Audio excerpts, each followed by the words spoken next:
Good morning. I have to tell you, some of you have seen me give speeches before, and I've given quite a number. But this time, I really have butterflies. I am so excited to be here at AccuRounds, and so excited to see so many of you here today, and particularly our governor, our lieutenant governor, Secretary Bielecki. Thank you for all coming out. I'm going to race through at warp speed a lot of slides, but you'll have the full report and the executive summary after this occasion today, so you can look at these. So let me start. This is actually Staying Power 2. In 2008, July 2008, we published with the Boston Foundation Staying Power 1.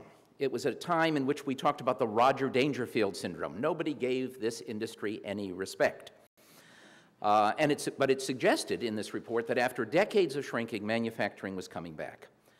Unfortunately, my timing isn't always so good. We finished the research in November of 2007. And of course, in December of 2007, America slipped into what has now been the Great Recession. And it was getting worse by the time we gave our report in July. Led by the auto industry, many of you know I'm from Detroit, manufacturing was in free fall.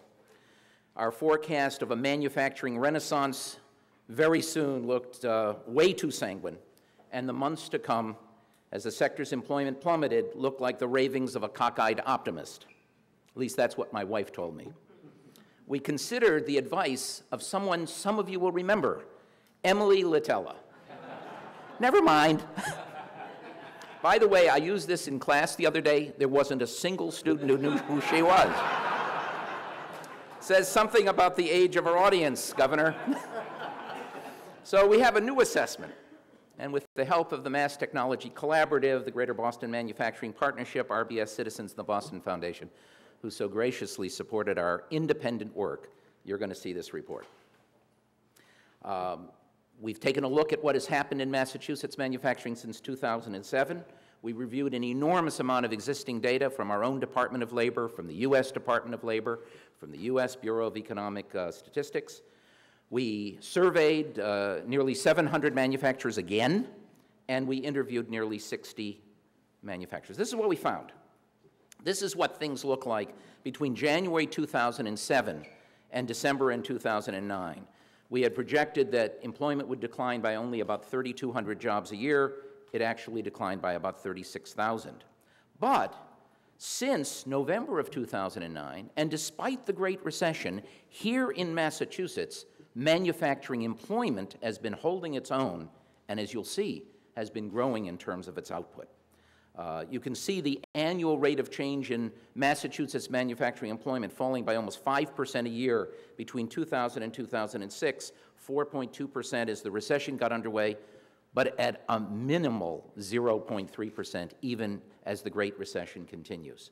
Manufacturing continues to be the 6th largest employer, and most people don't recognize that there are still 250,000 workers in manufacturing firms like AccuRounds around the state. Indeed, one of the most extraordinary things is that in 2011, we actually added 43 firms, net. We lost some, but we added more than we lost. And we have it across the board. Sometimes we tend to think that, well, manufacturing's surviving, but it's biotech, it's nanotech. No. It's very advanced manufacturing, but in a range of industries, from navigation, semiconductor, to plastic products, aerospace products, machine shops like this, bakeries and tortilla shops.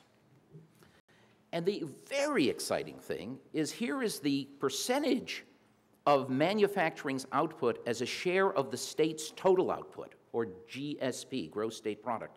And it had been declining from 1997 right through 2009. But for 2010 and 2011, it began to outperform the rest of the economy. We now have 12% of the economy is once again manufacturing in Massachusetts. The other thing that makes it so successful is its productivity has been soaring. You'll see the blue line shows you what has happened to output per worker in manufacturing compared with the red bars, which are the output per worker in all the rest of Massachusetts' economy. Indeed, these are staggering numbers for an economist like myself.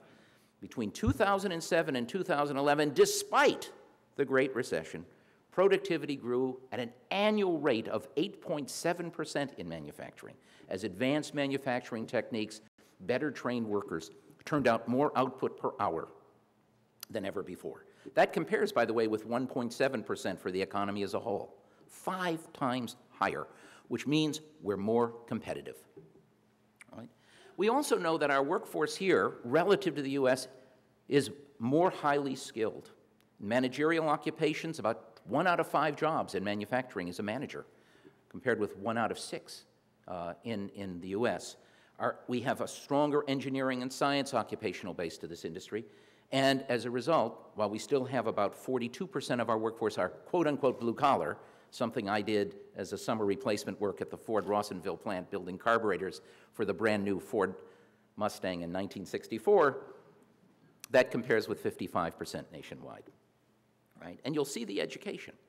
And this is what I find very, very important. I've said this publicly, and I can say this because I have tenure at a major private university and an endowed chair, so I can say things like, we actually spend too much time talking about Northeastern, Harvard, MIT, and Brandeis. We don't spend enough time talking about people who don't get that education, and 61% of the jobs in manufacturing require less than that.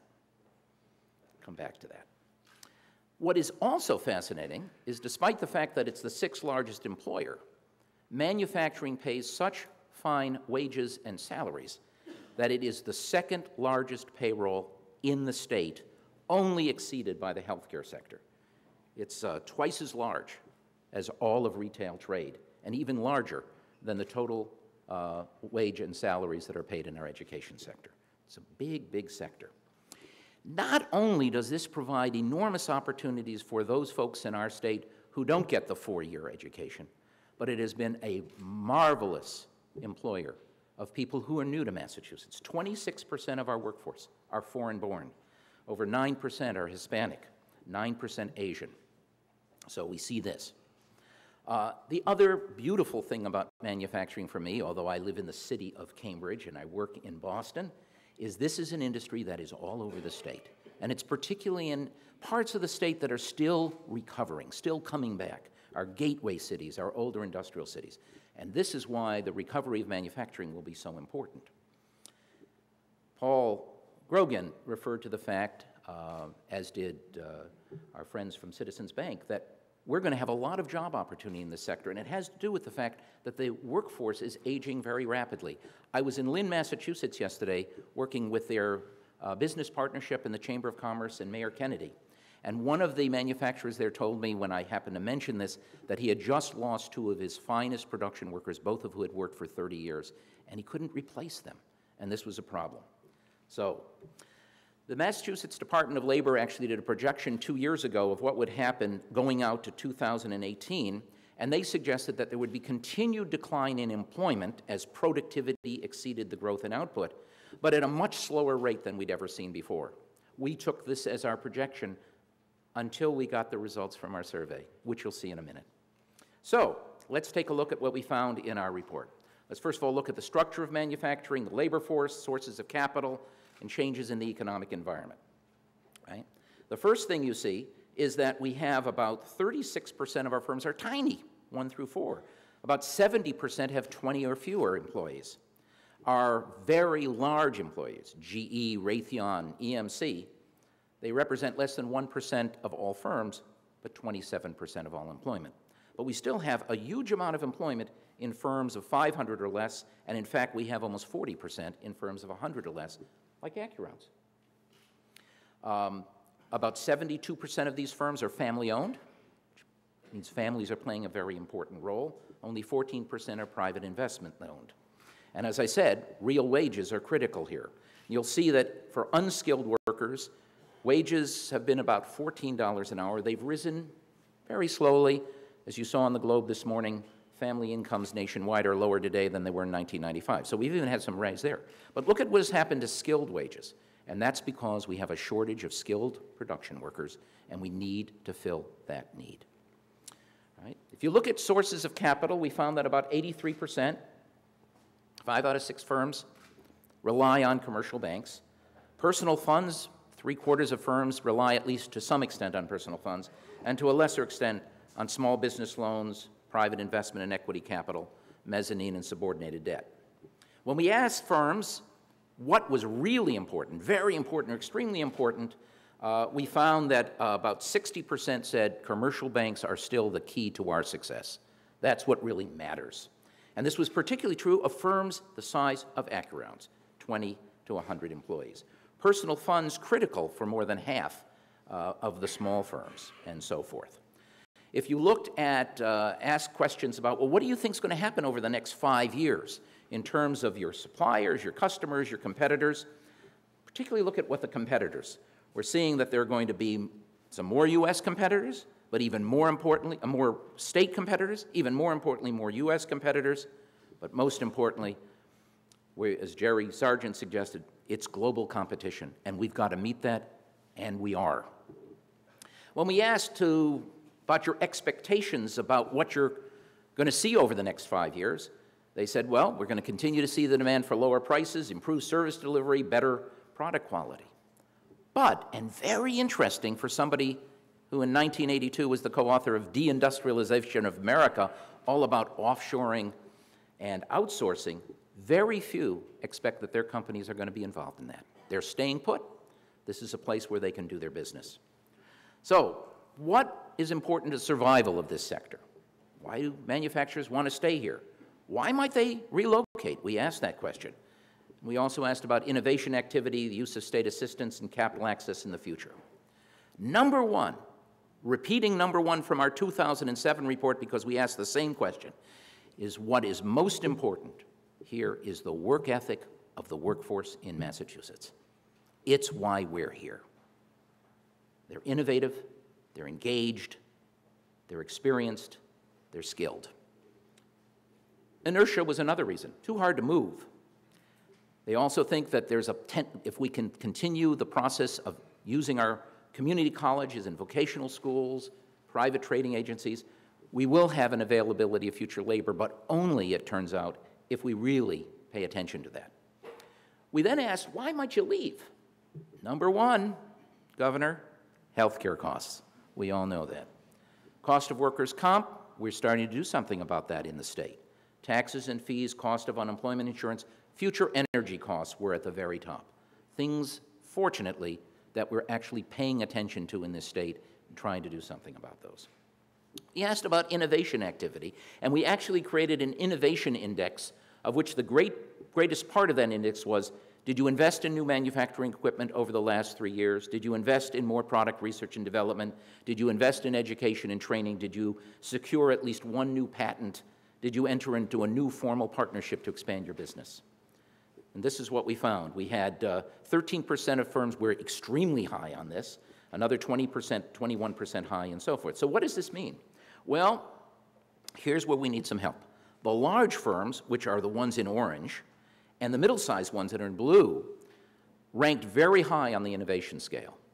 The smaller firms rank lower, and they are still a large proportion of all firms, not the large proportion of employment, but they need help being able to make those kinds of investments. And we need to extend things that we're doing so well with our our moderate and large-sized firms to small firms. That's one of our recommendations. When you ask firms, what do you see over the next 5 years in terms of your production levels, those firms that are innovating at the highest level overwhelmingly expect to be increasing their production levels, increasing their output. The more innovative, as you might imagine, the higher the expectation about output. We looked at that in terms of where you would see employment growing. And again, it's not the firms that are standing by and doing nothing. The firms that are increasing their productivity the fastest, which would normally mean we need fewer workers, actually expect to be adding more workers as their output exceeds their productivity growth. Right? We asked about state incentive and grant programs. What do you use? And the answer was workforce training grants, by far one of the largest. And it was about the same in 2007 and 2012. Remember, 2 surveys. Investment tax credits, again, about quarter firms use those. Big increase in the use of the R&D tax credit, from about 12% to 18%. And also, to some extent, an increase in the firms that are using our low-interest loans. Right? We looked at it by firm and by firm size, and again, what you find is the middle-sized firms and the larger firms can take advantage of these programs. They have staff that can apply for them. They can work through the technical details of that. Smaller firms are not using this as much, and one of our recommendations is we need to find, Greg, ways of being able to extend these to our smaller firms and make them more and easily available, right? Access to capital. We actually expected that this would be a major problem. It's a problem in the future, some worry about. It's not a major, major problem in the past or into the current. 50% of firms said access to capital was not a problem at all. Only 8% say it is a great problem for them. And we asked the same thing about growth. The Federal Reserve Bank here, and I work very closely with them here in Boston, did a study recently and thought, well, there's good access to capital within 495, but it's not so good in other parts of the state. Not true, according to the nearly 700 firms we talked to. It was about the same access across the state and generally quite good. But when we asked about the future, only about a third were not concerned about the future access. And there were more than 1 in 5 firms who reported, as we go forward, we want to make sure, particularly given the economic environment that we have, Fed action coming out today, that there'll be financing in the future. What about the future? Well, difficulty in recruiting labor, recruiting methods, training institutions. We asked the question again, so this is our 2012 survey, do you find it difficult recruiting various kinds of labor? Even in a weaker economy than in 2007, 43% of our firms said it was very difficult or extremely difficult to recruit skilled craftspersons, as my friend in Lynn told me yesterday. R&D staff, about a quarter. Less problem today with entry-level workers. And if you look at the things that really matter, how they recruit, where do they get it from, it's overwhelmingly employee referrals, which may be true here in AccuRounds. And then the vocational high schools. Community colleges, not so much. So our emphasis, as Paul Grogan suggested, on community colleges could be very important. When we asked how important are these institutions, the vocational and technical high schools come out at the very top. That's what's important in terms of recruitment. Community colleges, again, a little weak. And our Workforce Investment Board, we've got to do something there too. What are the things, the kinds of training that actually goes on? Overwhelming, it's on-the-job training. The employers told us, manufacturers told us, we want workers who are appropriately trained, have the right skills and social skills. We can train them right here on the shop floor. Again, technical and vocational schools, absolutely important. Same thing with community college. So what's the future? Let's take a look at the future, right? How many firms invested in new manufacturing equipment or manufacturing process software over the last 5 years? 83% of them.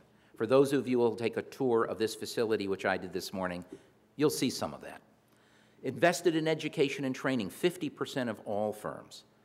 In expanded manufacturing, sales, and marketing workforce, again, almost half of all firms. Invested more in product and research and development, almost half of all firms. This is how we grow the future. So we then asked, what do you think about your own future? What will happen over the next 5 years through 2017? 65% of firms expect to increase their production. 2/3. By the way, that's greater than in 2007 when the economy was stronger. And we asked them, what about employment? And it turns out that 70% of firms expect to increase their employment over the next 5 years. And 22% of them expect to increase their employment by at least 11 to 25%, and another 13% expect to increase employment by more than a quarter, which may give the lie to those projections that we'll continue to see a decline in employment if these expectations prove correct. Okay?